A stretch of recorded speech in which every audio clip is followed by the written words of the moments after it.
కోడిగుడ్లలో cholesterol ఉంటుంది. అది కూడా మంచి కొలెస్ట్రాల్. వీటిని మనం తీసుకోవడం వల్ల గుండె సమస్యలు వచ్చే అవకాశం తగ్గుతుంది. చెడు కొలెస్ట్రాల్ వల్ల మనకి నష్టం ఉంటుంది. కానీ మంచి కొలెస్ట్రాల్ ఎప్పుడూ కూడా మనకి మేలు చేస్తుంది. వీటిని తినడం వల్ల గుండె ఆరోగ్యం బాగుంటుంది. వీటిని మన డైట్ లో చేర్చుకోవడం వల్ల ఇందులోని పోషకాలన్నీ మనకి అందుతాయి. ఒక గుడ్డులో 75 క్యాలరీలు ఉంటాయి. దీంతో పాటు fat, protein, potassium, sodium, cholesterol, vitamins, selenium, calcium, zinc వంటి ఎన్నో ఉంటాయి. కోడిగుడ్లని మనం అనేక రకాలుగా తీసుకుంటాం.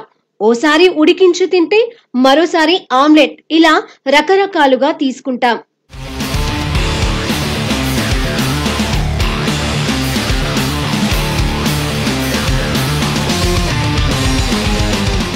గుడ్లని ప్రోటీన్ కి సూపర్ సోర్స్ అని చెప్పొచ్చు. ఎక్కువగా ప్రోటీన్ ఉంటుంది.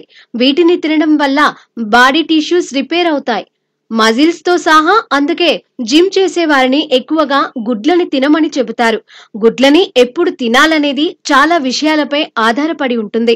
మీరు కోడిగుడ్లని ఉదయం తీసుకుంటే మెటబాలిజం పెరిగి ఎనర్జీగా ఉంటారు.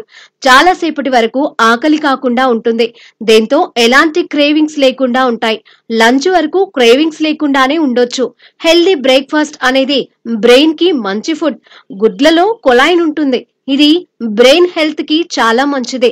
ఇందులో water soluble compounds, vitamins, minerals ఉంటాయి. కొలైన్ అనేది న్యూరో ట్రాన్స్మిటర్ ప్రొడ్యూస్ అవ్వడానికి హెల్ప్ చేస్తుంది.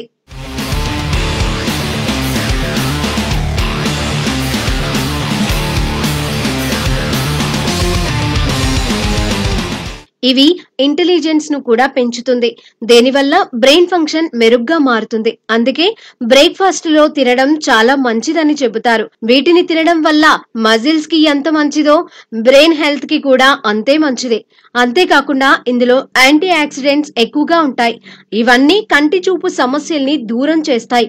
ఆకుకూరల్లో లభించే పోషకాలు, యాంటీ ఆక్సిడెంట్స్ అన్ని కూడా గుడ్లల్లో ఉంటాయి.